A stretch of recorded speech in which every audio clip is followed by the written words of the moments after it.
نحمده ونصلي ونسلم على رسوله الكريم اما بعد واسأل من ارسلنا پر مختصر میں نے عرض کیا تھا گزشتہ کلپ کے اندر کہ موت کے بعد حضرات انبیاء کرام سے سوال ناممکن ہے، کیونکہ ان پر بھی فیمسک التی قضا علیہ الموت والا قانون نافذ ہے اور وہ الموتیٰ کا فرد ہیں۔ تو اب وسأل کا کیا حل ہوگا؟ تو مفسرین نے 8 جواب دیے۔ ان 8 جوابوں کی بنیاد کیا ہے؟ بنیاد وہ عقیدہ ہے مفسرین کا کہ موت کے بعد انبیاء سے سوال ناممکن ہے۔ اس بنیاد پر 2-3 حوالے ذکر کرتا ہوں۔ نمبر 1، علامہ ابو الحیان اندلسی رحمۃ اللہ علیہ فرماتے ہیں اذ یستحیل سوال الرسل کے دوسرے جواب اس لیے دے رہے ہیں کہ اذ یستحیل سوال الرسل کے رسولوں سے سوال محال ہے، اس لیے یہ دوسرے جواب دے رہے ہیں۔ میں نے کہا تھا کہ بنیاد مفسرین کا وہ عقیدہ ہے کہ انبیاء سے سوال ناممکن ہے۔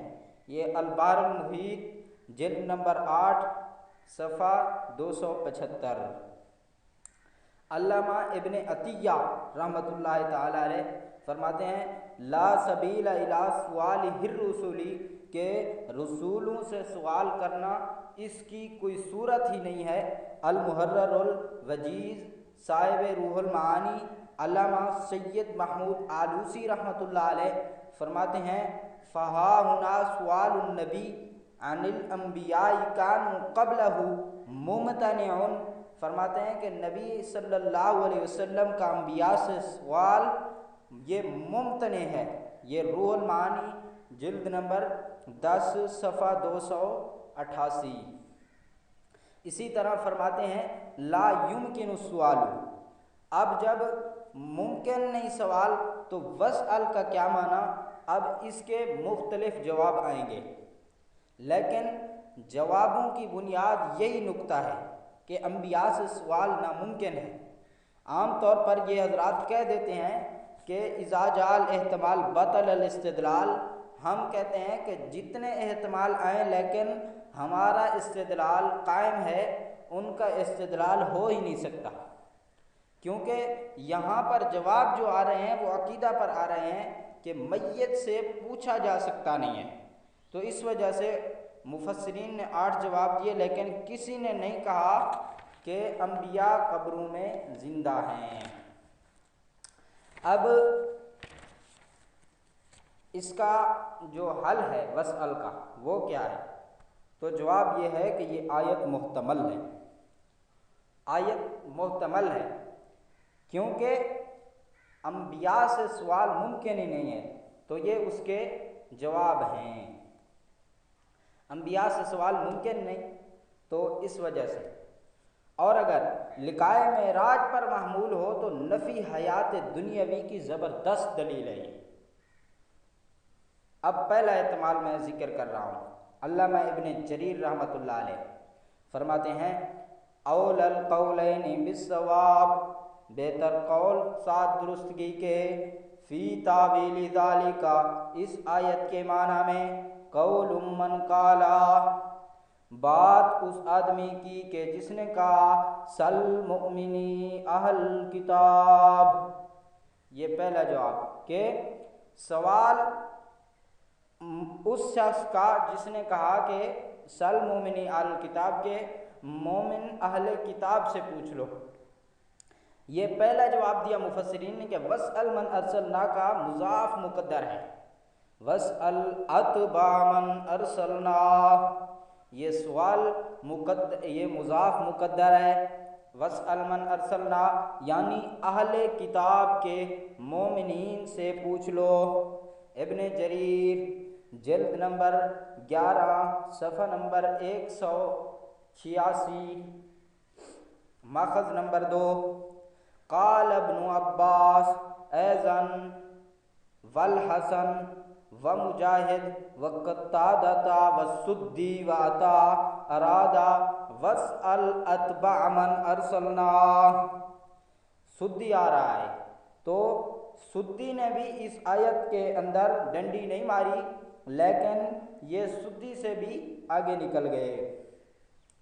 سدی نے اس آیت کے اندر وہی مراد لیا جو مفسرین نے کہ یہاں پر مضاف مقدر ہے، تو یہ حسن بصری رحمۃ اللہ علیہ، مجاہد اور قتادہ، سدی، عطا، یہ سب تابعین اور ابن عباس رضی اللہ تعالیٰ عنہ، معلوم ہوتا ہے کہ تابعین میں سے بھی کسی ایک کا عقیدہ ان والا نہیں تھا۔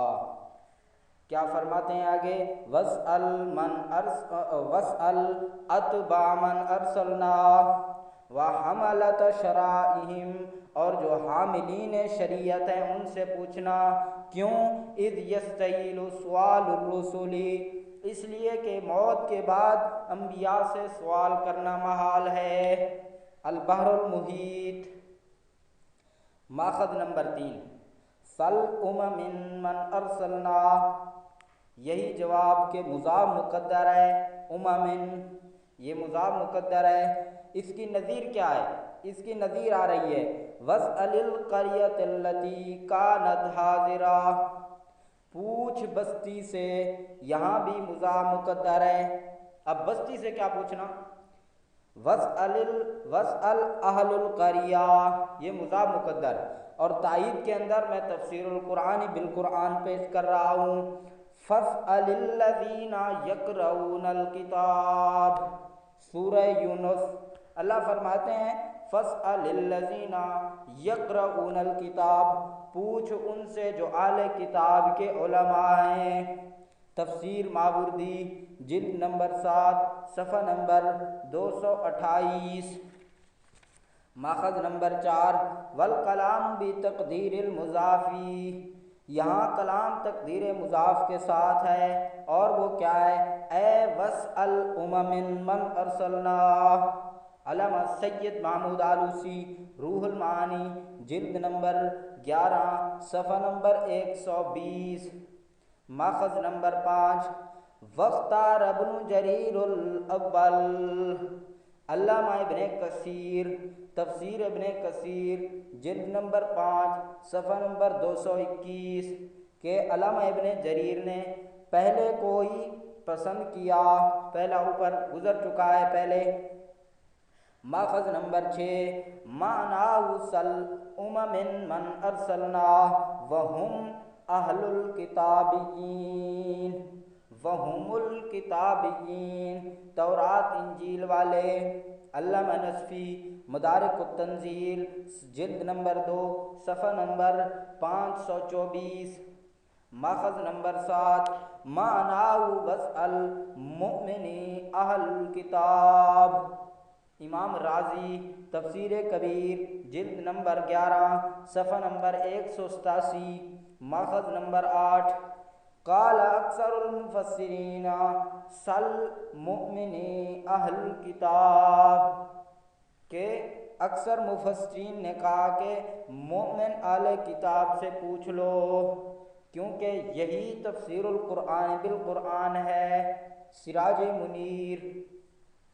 ماخذ نمبر 9، الثانی ان المراد اسأل مؤمنی اہل کتاب، قال ابن العنبری والمعنی سل اتباع من ارسلنا قبلک۔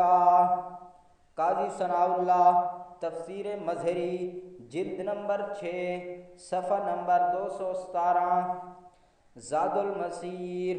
اسی طرح کوئی تفسیر اٹھا لے، 100 سے زائد تفسیر میں سے کسی مفسر نے ان والا معنی نہیں کیا، سب مفسرین یہی کر رہے ہیں۔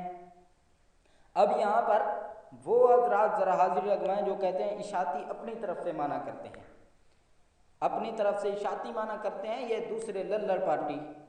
آگے چل، علامہ حقانی رحمۃ اللہ علیہ، سوال کر پہلے رسولوں سے، یعنی ان کے علماء سے تو پوچھو۔ تفسیر حقانی، جلد نمبر 4، صفحہ 29، ماخذ نمبر 11، اراد واسأل اتباع من ارسلنا، کہ جو رسولوں کے اتباع کرنے والے ہیں ان سے پوچھ لے۔ علامہ ابن عطیہ المحرر الوجیز وحملۃ شرائم لأن المفہوم وأنه لا سبیل إلى سوال الرسل،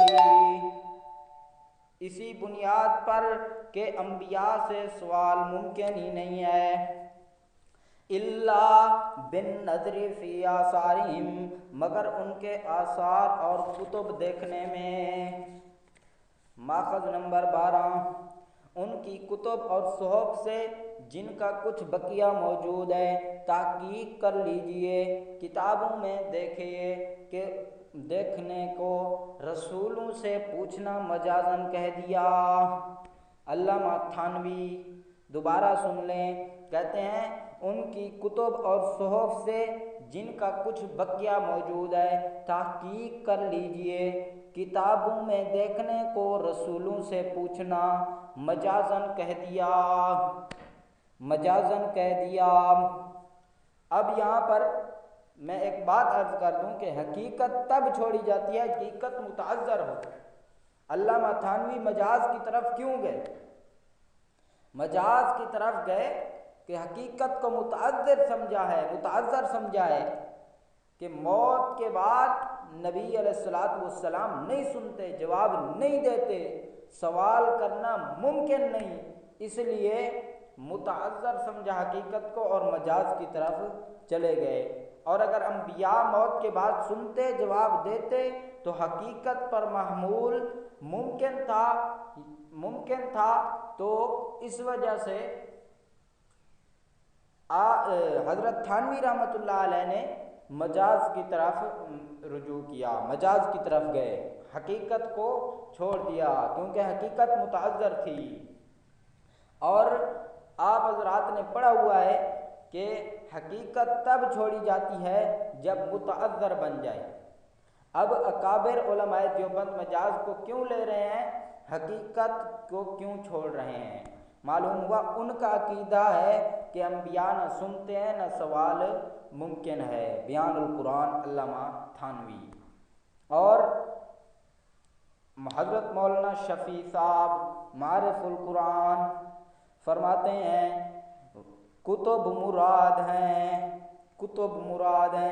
اور یہی بات علامہ ماجدی نے تفسیر ماجدی کے اندر لکھی اور علامہ سیوطی جلالین میں لکھ چکے۔